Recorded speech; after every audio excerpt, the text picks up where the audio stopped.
Thanks everyone so much for joining. I see lots of participants inside, so hopefully everyone's had an easy time getting in.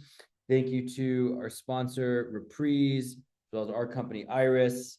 I'm Ben Hills, the founder and CEO of Iris, AI native RFP platform today.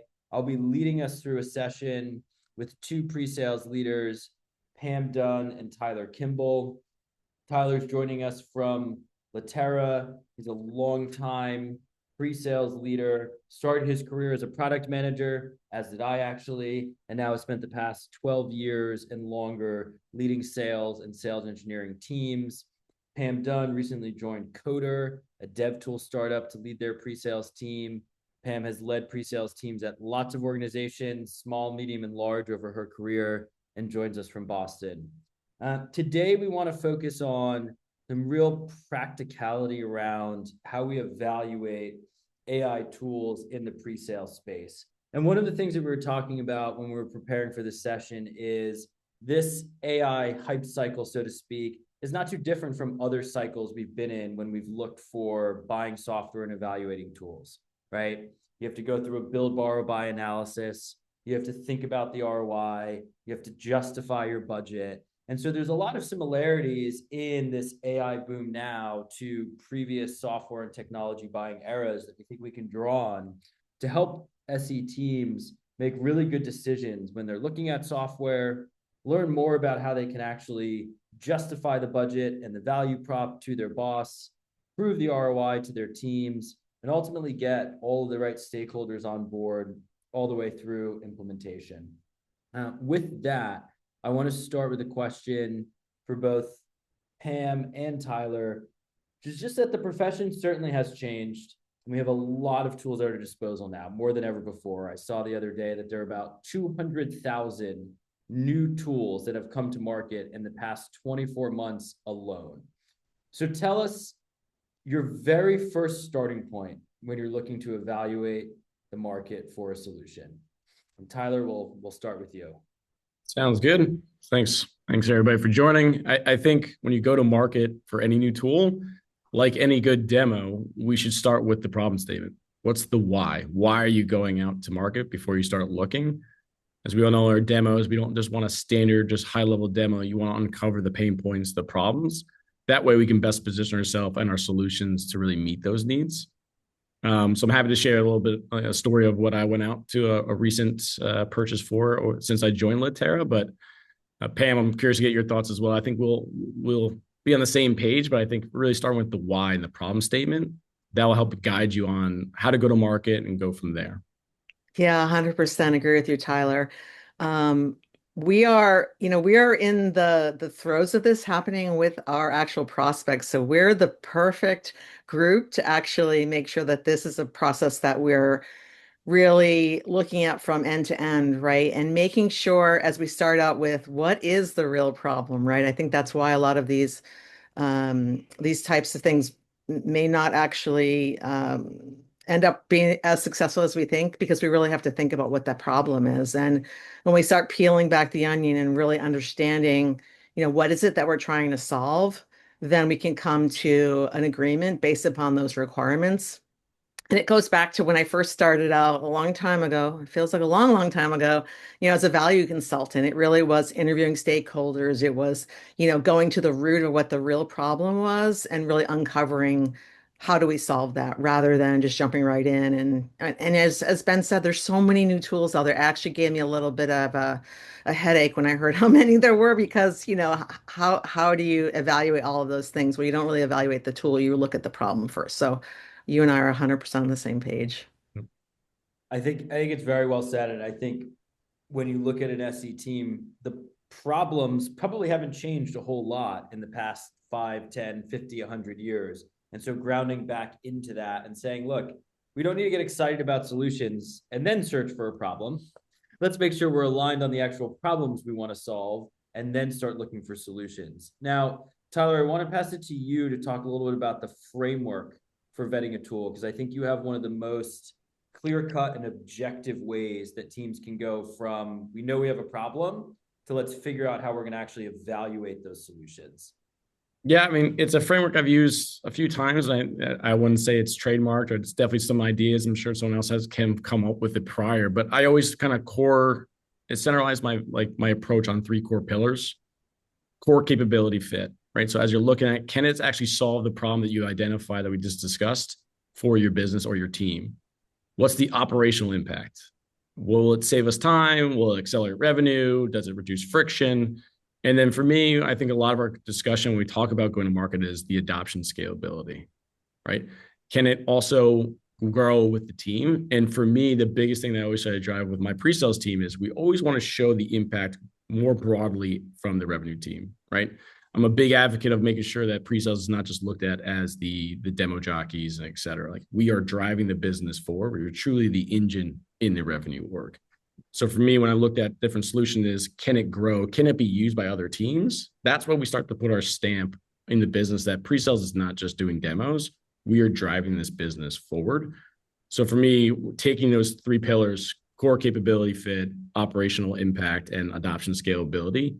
When I first joined Latera in March of this year, we recognized our problem statement was that we had a scalability issue, we had a demo repeatability issue, and we had some engineering dependencies around all of our products. And if you Google Latera, you'll notice that we have a lot of products here and we have a lot of people. So we had a scenario where we were bringing what we called the Latera army to a demo. We had like 8 people on a call. So for me, that was the problem. Now, the goal was then, how do I empower more people at the business to confidently speak to and showcase our solution? So for me, I was thinking about solutions like Reprise and other on how we enable the team to go about using these tools to, at a high level, start to tease out and showcase these solutions, and then bring in our SMEs to go a little deeper. So happy to expand on that a little bit more, but it was just one of the experiences that I think with those tools in the process that we'll walk through today, but that's been helpful for me throughout the career so far. I love the framework, and I'm curious from both of you. Certainly, AI software has brought some new criteria to the table as far as things that you're looking for, questions that you're asking vendors. What either questions in the discovery process to vendors or just criteria in your evaluation beyond those core pillars have you found you've had to use when really evaluating AI tools specifically? Yeah, for me being newer in my role here at Coder, just over a month now, we've already adopted some AI tools to help the sales process. So the good thing about that is also bringing in one of the things that Tyler mentioned is really aligning with the revenue team, because if it's just pre-sales, there's a tendency to look at it like, oh, they just need another demo tool or something like that. And this really was an initiative to make sure that we were looking across all of sales and providing as a sales tool to everyone. So getting buy-in and also understanding what it is that we're trying to measure in that. So are we trying to, make our sales teams more productive? Are we trying to help answer, first line calls or answers to those questions during the calls? So it really allowed us to make sure that we were focusing again on the right problem. And I think that's what Tyler is really discussing here is it's really about what is the actual problem. Discovery, I have to say that we're probably the hardest people to actually do discovery to, because again, this is our wheelhouse, right? And I'm looking for vendors who really come in and want to do that discovery, because this is what I'm all about. I feel like if we're not doing a good job at discovery, we're not really uncovering the problem, then just getting to demo is, it's definitely not enough.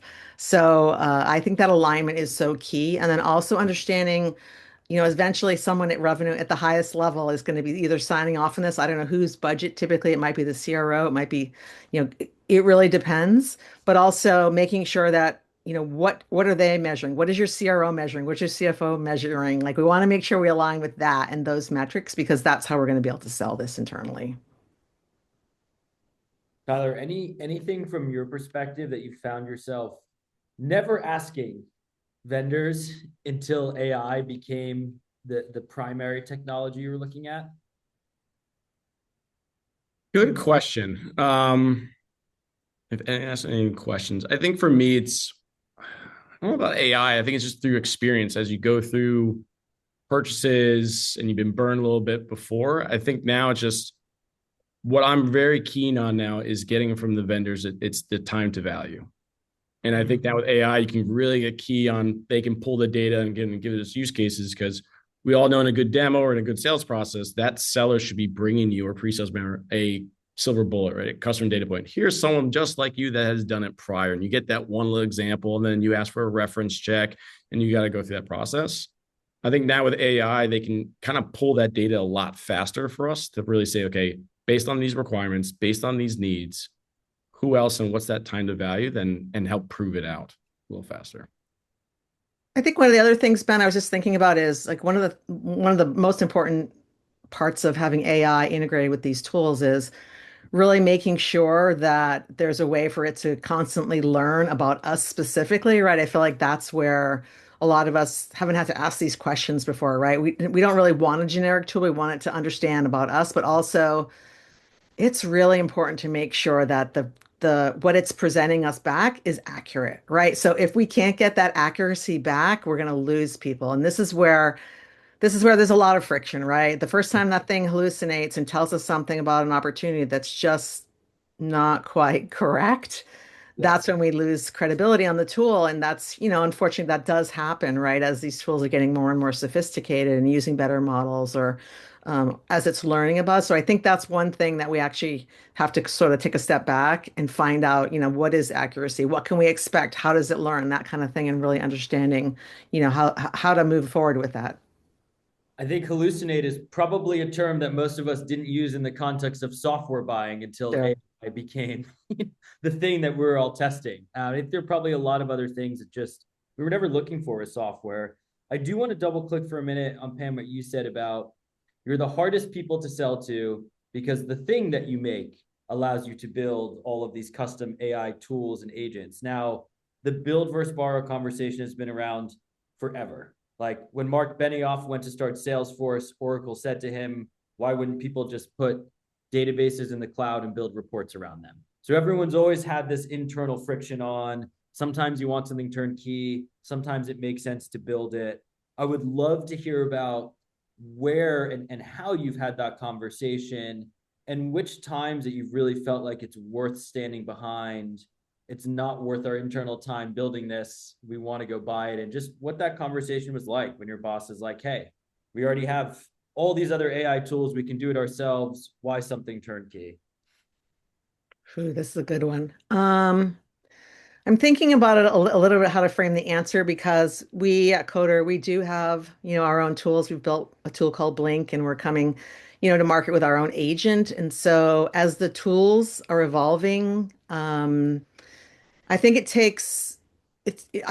taking a bit of a step back, right? Although we're buying some tools that are available off the shelf, as I call it, with AI capabilities. Being a development company, we're really looking at what we're building and how we can use that internally so we can, as I say, drink our own champagne. So there are lots of internal focuses going on. And, even as I meet with my SC team, and I actually have solution architects that roll up to me at Coder. And these are, some of the smartest people that I know who are just building things and tinkering in their spare time. And how can we use some of these, can we use some of these tools first? So going to our internal folks first to see like, what is the capability? How can we actually straw man something first to test it out to see if we can build stuff internally with all these new tools, especially as the models get better and better, right? It's kind of amazing to watch what's happening and transforming. And I feel like having been through some of these waves in my lifetime, having been through the cloud and SaaS and all of that great stuff, like now we're just at this crazy innovation with AI and trying to understand it. Honestly, it makes it a little bit harder. But also even just being able to do quicker, like everything's quicker, right? Quick, quick, quick. Our buyers want, faster time to realize the benefit, as Tyler was talking about, but also making sure that we're focusing on that, right? Not just doing it quicker, but also doing it smarter. So I think it's a long-winded answer as to how AI is actually affecting a lot of us day to day. And Tyler, from your perspective, as someone who's done a bunch of tool procurement in your role, probably not so much that your software could replace those, but of course, you probably got some internal CTOs and engineers and CISOs saying, I could build this in a weekend. Did you have any of that pushback internally as you propose new AI tools on the let's just build it ourselves? Yeah, I mean, not just AI tools. It's always going to be the virtual, especially if you already have systems in place today that could potentially do it. And the biggest thing I always try to remind myself and my team is that, leaders rarely buy tools, they're buying the outcomes. So when you look at these tools, you got to make the outcome undeniable. So I'll use an example when I first joined here, kind of go back to that problem statement I was solving for Latera was, sure, we had Figma, and Figma, you can create a click-through demo for it. And what we did was prove the value of Figma, saying, hey, we created a click-through demo for one of our new products we just launched. I enabled the Salesforce on this is what this tool could do. This is how you could use it. And we had a seller use up Figma. Instead of going to pre-sales, they closed the deal in 24 hours on their own by using this. Value proven, kind of great. Now I went back to the business saying that tool is good, but we all recognize that's more for product to kind of mock up and do UI UX.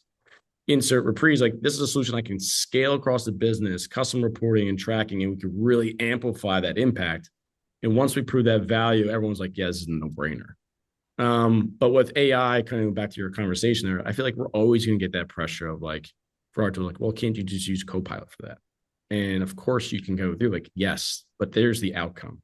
If we use that, like, but versus another tool. So again, going back to your problem statement and the why you're trying to solve for, as you root yourself on that outcome and kind of prove things out initially, I think it helps you accelerate and sell to the business on the why. I love that people buy outcomes. To your point, it's always been true. I want to hone in on outcomes for a bit because it's one of the most popular topics in the AI space. And you see a lot of companies starting to do outcome-based pricing where support portals only charge you if they actually close the support case. And just outcomes in general is something that there's been quite a bit of literature on difference in outcomes and new outcomes because of AI native solutions and AI in general. Would love to hear from both of you, kind of on the bookends of it. One, if there are any problems that you never thought you could solve in the SaaS era that you now are thinking you can solve with AI. And two, just what the difference in outcomes are, if any, with AI tools versus the previous generation and era of software. Whew. I'm gonna let Tyler go on that one. I'm still thinking of a good answer. I think for me, where I've seen AI be really helpful in areas I didn't think previously was around, and I think around some of our tools now is around adoption, right? Of course, you could be able to track on how your customers, are they logging in? Are they doing the necessary clicks? But I think with AI has not only been able to kind of track that, but proactively give you signals on this user might be leaving you because the drop-off's gone down, or this user might be beneficial to actually learn from some additional trainings because we're noticing that they're doing a workflow that actually should take 5 steps, but they're doing it at 15. That's where AI comes in. Or as Pam mentioned, you have amazing solution architects that can do these live calls and unpack that.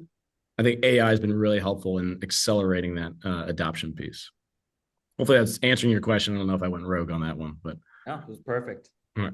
Yeah, that's a really good point because I feel like that's I think as we're looking more towards consumption models, something I'm, just dipping my toe into to figure out, how even if you think about compensation, I was talking to some pre-sales leaders the other day, and they're starting to build comp plans around this consumption model, which is really interesting when you talk about, the folks that are actually implementing plus renewals plus all of that, are they using the number of licenses that they're buying? How do we tie that back to success criteria? That's really an interesting topic right now and sort of barely scratching the surface on how that's actually gonna work. But I see it turning that way because that's really the way, if you think about these new AI tools, that's really the way that they are focused right on tokens and percentage usage and that kind of thing. So yeah, I think it's going to be a really interesting topic going forward for 2026.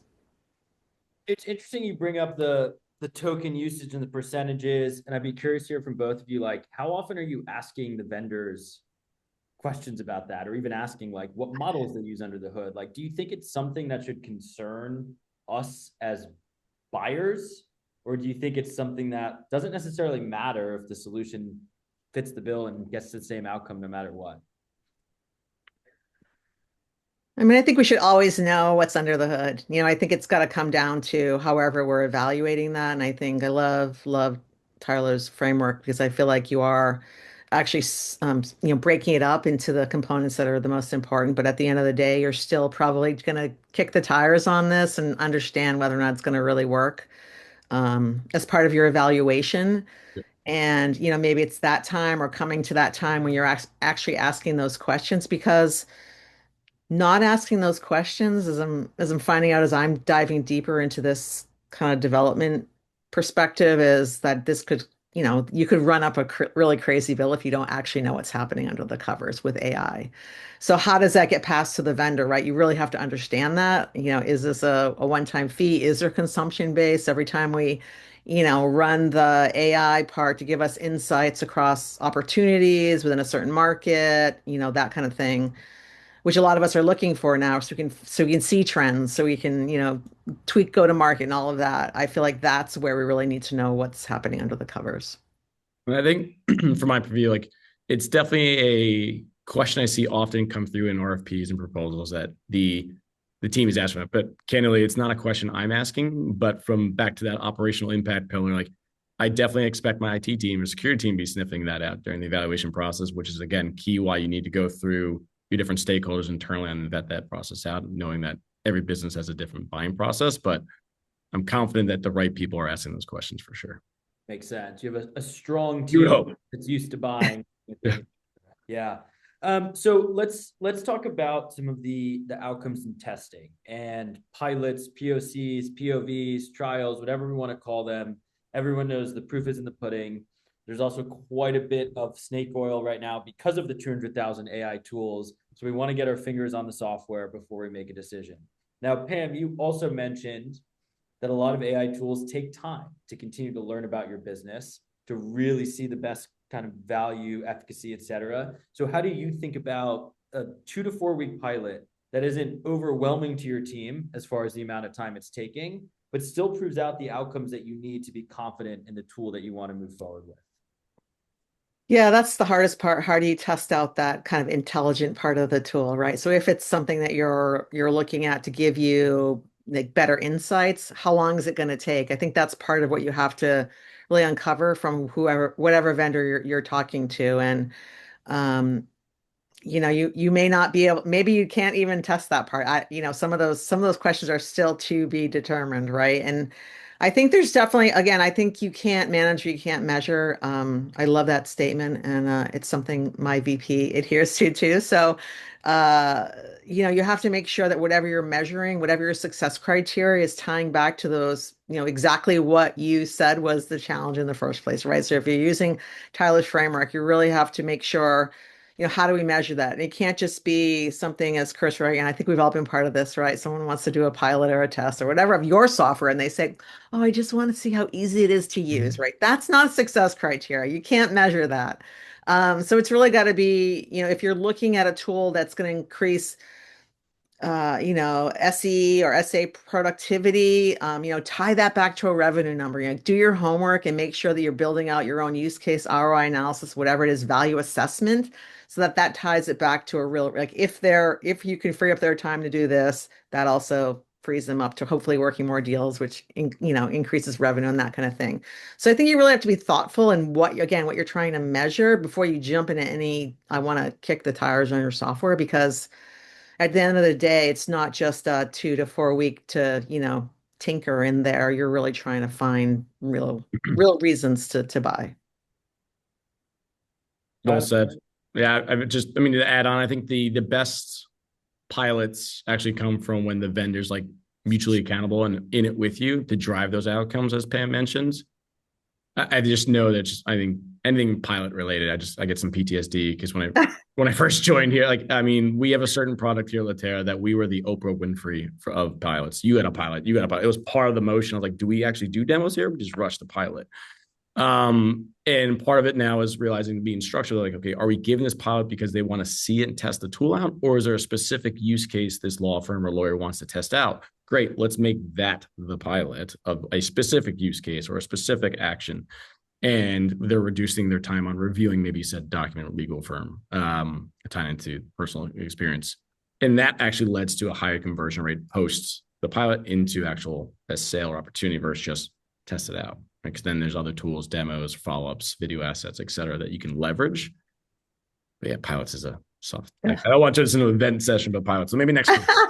You did the same thing for me too. When I heard POCs or POVs, I get a little bit of yeah, heartburn there. So I'm with you on that.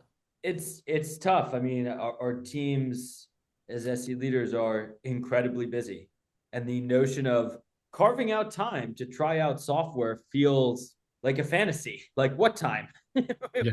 Where is that going to exist? But you also don't want to make the wrong, purchasing decision and have buyer's remorse.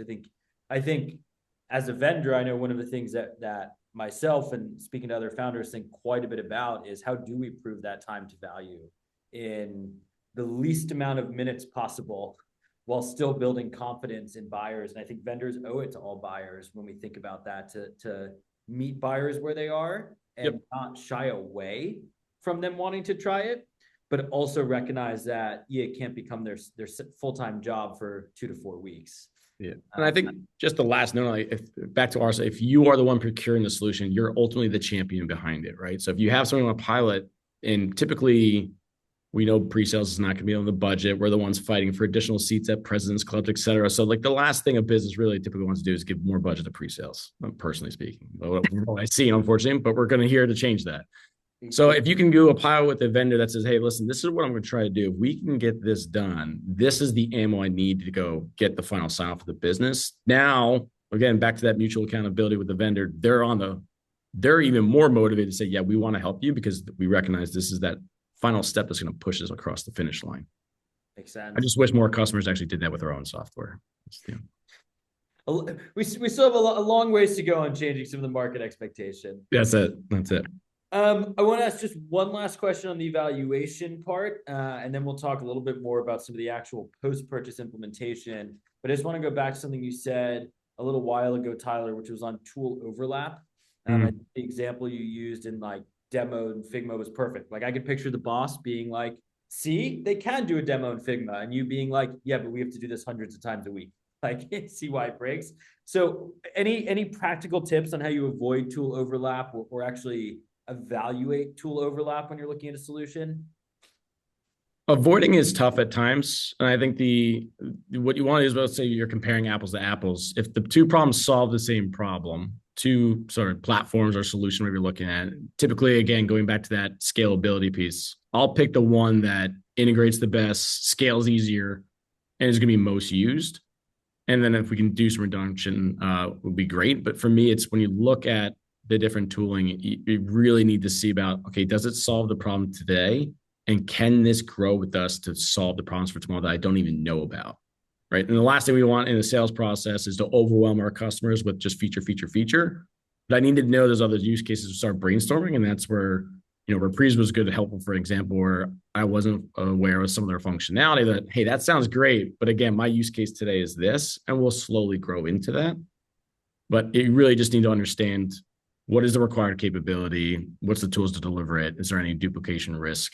And for me, it's just looking at back to your problem statement, not to be redundant, but for me, it's which one scales better. I'm curious for both of you as folks who are newer in doing this from a tool overlap, like when you started your job, did you just like do an internal tech stack audit and get a download of like every tool that was already existing internally and who was using it where? How did you start with that?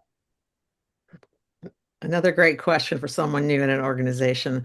I feel like we have a little of everything. Like most organizations when they're starting up, I think it's just it's kind of pulling. I actually start with my teams to figure out what we have, right? And what they're using and also how we're building out the process and the flow that we're going through, right? What tools are applicable when.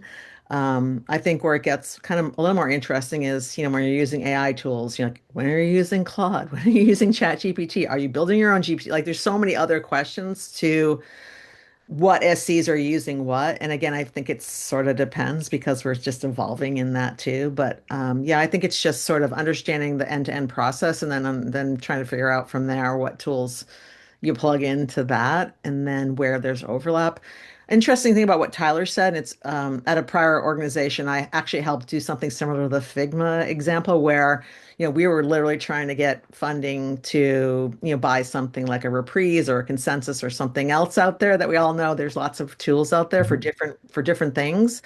But we were actually tasked with, okay, you're actually teaching the field team how to demo, so we're going to build it ourselves. So we did actually go through a fairly extensive finding out that we had no budget, and we built it ourselves very much in a similar Figma kind of way, but also built so that, AEs could deliver it. So we knew that that wasn't going to scale to, SEs are never going to use that, but it actually was kind of perfect for just the people who were, 10 minutes on a call that could literally, in 5 minutes or whatever, 5 minutes or less could actually go through this almost like a video where they could walk through and they had a talk track and they could point out certain things, but it looked like they were actually running a real demo. So, there might be certain tools that you can use at certain parts of that process that maybe might work for certain users, and that may be good enough for that perspective. Makes sense. I want to transition us into talking some of the post-purchase implementation. Also, quick reminder for the audience, if you have questions, feel free to drop them either in the chat or in the Q&A section. Probably about 10 minutes, we'll transition to the audience questions there. Okay, so the purchase has been made. You've gone through the pilot. You're in your team stand-up, and you tell everyone on your team, great news, guys. We all just got licenses to a brand new demo automation tool. Who wants to try it out? And maybe you get crickets. Maybe you get everyone raising their hand all at once. Once that tool is actually purchased, what do you guys do to drive adoption, measure that, and actually get the team onboarded and implementing with that new solution? In the fashion of live TV, Pam, if you could I'm being booted out of the conference room, so if you want to take this one, Oh, yeah. Sure. I you. know that Tyler's got some great experience probably from having implemented some of these tools. I believe you should involve them early. I don't think you should be rolling something out and going, "Hey, can I want you to adopt this. Like, let me know what you think." And I think again, if it's a tool for, solutions or solution engineering or even solution architects, I think they're part of that, discovery, right? I feel like before the discovery, it's, gathering those requirements and doing, like I said, when I was an old school value consultant, right? We interviewed stakeholders and they are stakeholders. So I think if you're involving them early and you're building out something that really is going to be used by them, you can't dump it on them at the end. And that's really, obviously, it sounds easy, right? They're running around, they're covering revenue, they're doing all kinds of stuff. So it's not always practical. But again, you can capture those requirements from those other stakeholders. They don't necessarily have to be on every demo. But by the time you're rolling that out, you've got their buy-in because you're kind of building it with them in mind. And again, it's sort of like, hey, give me your requirements and let me interview you, or hold your peace because we're going to roll this out, right? So I think there's a little bit of that. And I think involving them is just the best way to do it. Tyler, someone who recently rolled out a pretty big tool that I'd imagine in rolling out a demo tool touches lots of teams, some that you might not even manage directly. How did you handle that internal change management? Yeah, so just sound check. Everyone can still hear me okay because I put the headset in. Awesome. Yeah, I think thanks for bearing with me. Q4 madness, as you can imagine. I think the biggest thing, and Pam hit the nail on the head there, I think, especially for us in the revenue work, if you're able to prove out the solution from a deal impact, is that cycle time, is that the conversion rate great? For me, in procuring something recently, it was what's the time to first value?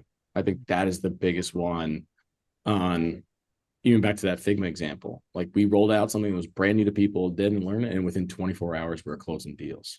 And that's not always going to be the same use case recognized, especially if you're procuring a platform type sale. It's going to be a heavier lift, the implementation time, but things that were a little bit more lift and shift, being able to measure that big piece, especially going back to your problem statement, like resolving that problem really quickly, that's going to super accelerate your adoption rate across the others because they're going to want to win as well, right? Sense. And when you think about some of the success metrics and putting up on the adoption, your CFO comes in 90 days later and says, "Hey, that tool that we greenlit the budget for, how's it going?" How do you answer that, and how do you actually measure that along the way of the implementation? Yeah, that's where you have to be really good at setting, what are you going to measure? As I said, you can't manage, you can't measure. So you really have to understand, is it, productivity gains? Is it, allowing them to work on other things, maybe more revenue opportunities? I mean, you got to be able to measure the before and you got to be able to measure the after. So you've got to pick the right success criteria in that.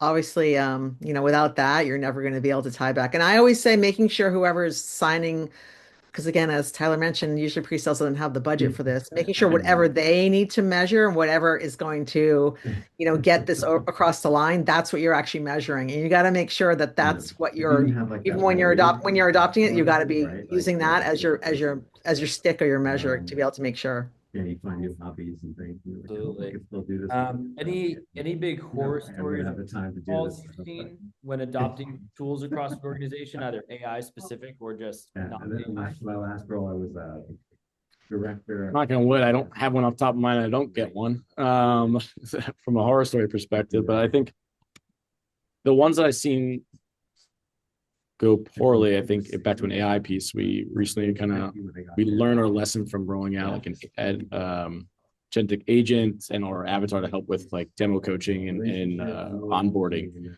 And the horror story was that obviously the AI is only as good as the data it's got, right? Now you're feeding and updating, which is the bigger initiative. And the biggest thing for me is just knowing that that data there wasn't up to date or outdated. So when we rolled out to the field, people were getting like, hey, these answers are wrong. So we had to fix that. Yep. So that's it. Pam, work. I see the chat and the thing. I'm trying to work on my my audio, which is why I was in that conference room. So I'll look to fix it. Yeah, I think also, I know we were talking a little bit about, adoption too and measuring success for someone like the CFO, but I also think one of the things we did when we did that project and we built our own, essentially like a running video for the field teams, is I actually interviewed all of the VPs. So, knowing this is going to be rolled out to the field team, these are totally people that, I can hopefully influence, but they don't report to me, right? So getting them to adopt a tool was really important to me. So getting their leaders on board to what we were building was super important. And also, there were definitely a lot of objections. Why are we doing this? Why do we want to build this? Like, don't we just want SCs to give demos? That kind of thing. So I think it also helped with the objections to make sure that we covered everything that was on their minds, but also kind of giving them the value. I'm all about value, right? Like this is the value to the field team.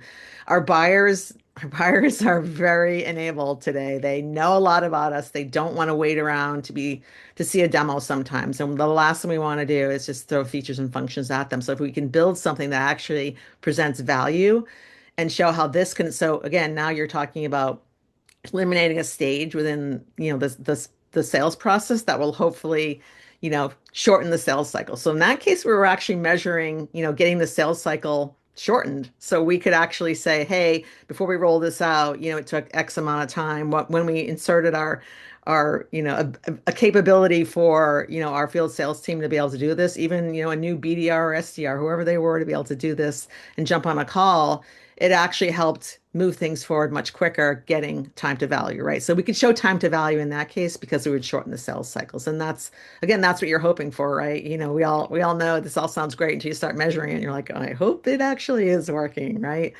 But that's a good measure too. Yeah, I think time to value has been a recurring theme today for sure. And I think it's also important to remember that time to value differs depending on what stage of the sales cycle Yep. the tool is actually trying to impact. Like you said, you might be able to show demo software being valuable on day one. Other tools might show a longer tail of value 30, 60, 90 days out. For folks in the audience, one of the things we're going to be providing everyone after this is a downloadable checklist guide of how to evaluate tools. It's been based on all of the great best practices we've heard from our panelists. We also on there have a section of red flags and green flags that some folks have provided to look for. Would love to hear live from Tyler and Pam. When you're meeting with vendors, what are some red flags that you look for that might signal that the tool's not mature enough for your team or it's not the right fit? Go ahead, Pam. You go first. I'll build off yours. Yeah, I mean, I always make the joke that, if the CEO is the one who's giving me a demo, they might be just too small and not quite ready yet. But, I know you can give a great demo too, Ben. So, who am I to say that? Yeah, I think it's definitely in the maturity of the organization.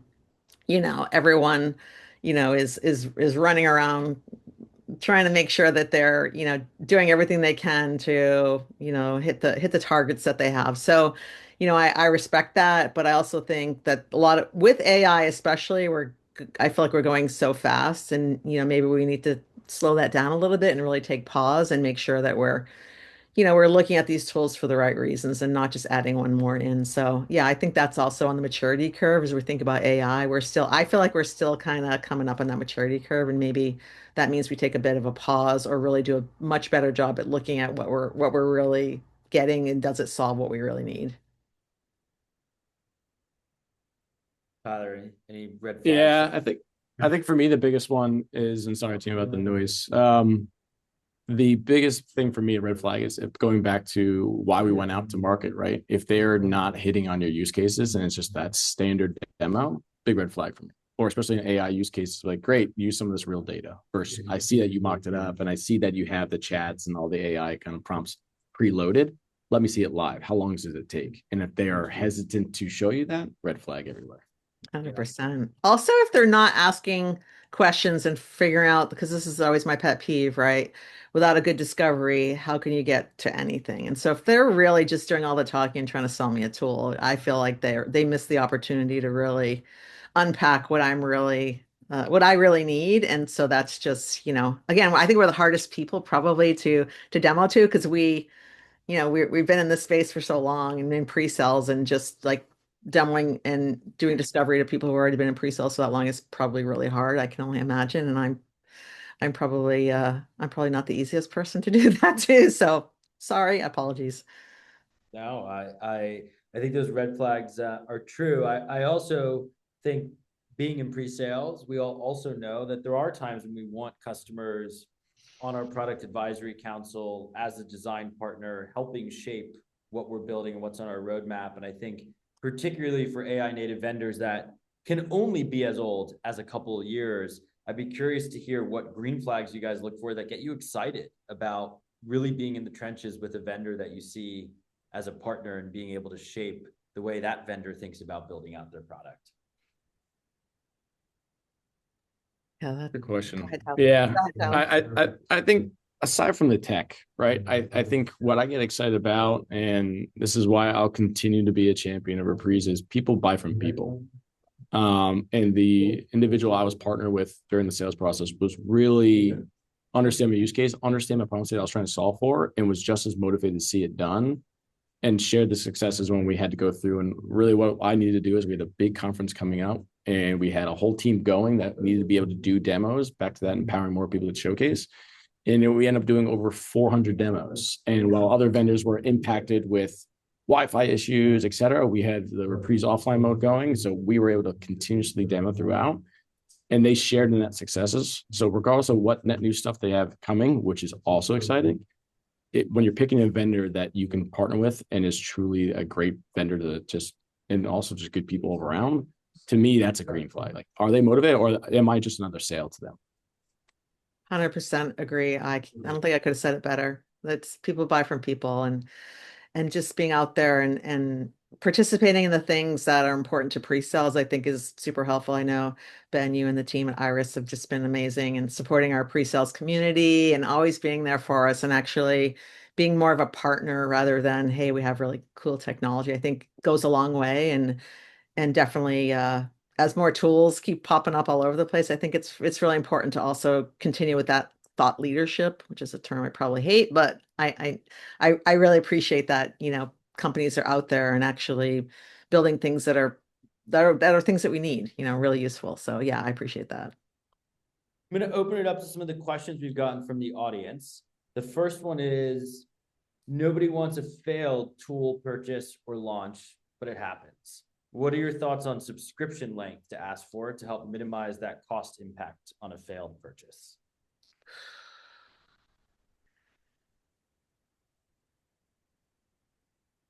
I think it kind of goes back to what you're measuring again, right? I think you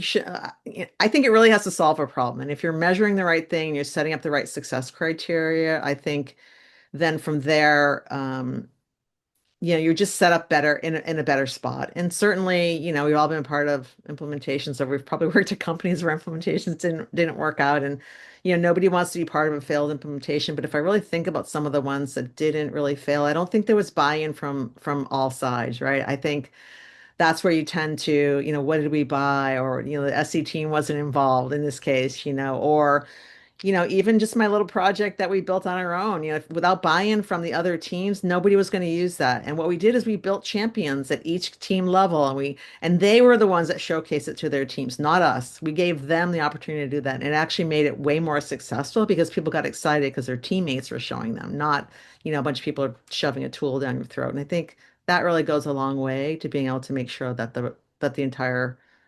um, implementation works. Yeah, well said. I mean, just to add on just a little bit, I think Pam covered it really well. I think for me, just when you think about the implementation rollout as well, and kind of back to demos, right? The best demos come with great prep. So for me, if you're asking for a different subscription, I think maybe you didn't think about all the different details. And that's the importance of you have your problem statement, go through internally, who else can use it? What else do we need to think about? If you have that all in order and you have some of the goals going through it and a vendor that's clearly understanding, asking those right questions, you shouldn't have to go or rely on a scenario like that. In my opinion, obviously, no, there's going to be exceptions to that, of course, though. Makes sense. One big benefit of AI is obviously saving time and lots of work. How do you guys think about what your team does with that time that they might get back? Better demos, better personalization, more actually building the rapport with the vendor. So even for me, for an example, we didn't talk about it too much, but like I use Perplexity, for example, when I went to market for a lot of solutions, give it a nice prompt, pair these tools, what's the pros and cons, analysis based on my objectives, what is the customer rating, et cetera. And it was out to free me up to actually bring in vendors that I wanted to then accelerate the time piece. For my team, the biggest thing that I'm trying to solve for right now that we're implementing is how do we automate that meeting prep, that demo prep, right? So I think it's the seller right now is providing some things. We have some things in details in Salesforce. And really all we're looking for is we have the tech stack, we have the med pick automated through Gong details. All I really need from the seller is like, what's that soundbite, that human sentiment of like, what are we trying to accomplish in this goal, right? Freeing them up. So now I'm freeing up my team of hunting down for prep. So now the expectation is better personalization or demos. I don't want to see just our demo environment. I want to see personalization for the customers every time. So what they're able to do for that free time is then continuously improve in other areas. And I think that's something that people forget is, oh, AI is helping you out. So now you have a lot of free time to do whatever you want, check out, go golfing, whatever. But instead, it's like now you're actually free to go solve other problems, go get better in areas that you didn't get that attention to as well. And for me, just continuous enablement and improvement is top of mind. So maybe that's just the way my brain works, but that is just something that I think for the team, that's the expectation of great, we saved you time. Still on the clock though. So how can you get better in other areas? Yeah, 100% said very well. And I also think that, setting us up that prep time to also be, understand more about their industry, understand more about the challenges or others in their industry. Like that's really what, either Perplexity or ChatGPT or Claude or whatever you're using can actually make. I feel like your teams can just be more prepared for being more of the subject matter expert or trusted advisor, really coming with a point of view because they're just better enabled to do that. And it's coming up with those scenarios that the customer doesn't even think about, right? Because if you think about it, they have a problem, there's a challenge, there's all these things that happen, there's business impact, but sometimes there's things that they just are not thinking about. And if you think about a lot of our tools, we're all adding AI capabilities, right? And there are things here that, people are barely scratching the surface and they really need someone to come in and say, hey, have you thought about this? Or in our case, the architecture when you implement our product could be very different. So coming with a point of view on that and understanding how others are doing it, that's what, using AI can help them be better at, not just, here are some good questions to ask during discovery, but coming with a point of view during that discovery.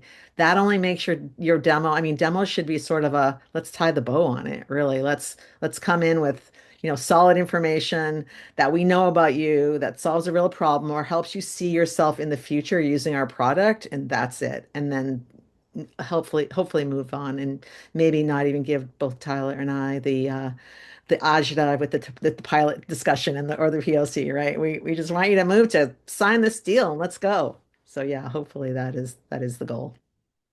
Well, I think that was a very inspiring of ending to this discussion and panel, which is, hey, what are all the things we can do with this time back other than playing golf, which I think is all true and speaks to the essence of this community and this function, which is there are real parts of our job that we love doing. I think when I speak with pre-sales leaders, everyone wishes they could spend more time working with their account executive to have the best possible demo, working with their implementation team to make sure the client they just help sign is implemented in the best possible way. A lot of these things that just won't scale even with AI that could make our customers happy and our companies overall do better. And I think the notion that AI frees us up to do more of that high value work is super exciting for me, and I think you too, and hopefully everyone who's been a part of this. Huge thank you again, both of you, Pam, Tyler. Please, folks, drop your LinkedIn's in, connect with each other. This is a great community for people to share ideas and best practices and stories. You should see in the chat a PDF as well, which is that toolkit, which you'll also receive via email. We'll be hosting 2 more webinars as part of this series in the next few months. So look out for invites to that. Everyone have a great holiday. And until next time, keep solving, keep growing, and thank you for joining us. Thanks, everyone. And thanks, Ben, for leading the session. Great job. Yeah. Appreciate it, Thanks, buddy. Ben. Thanks, guys.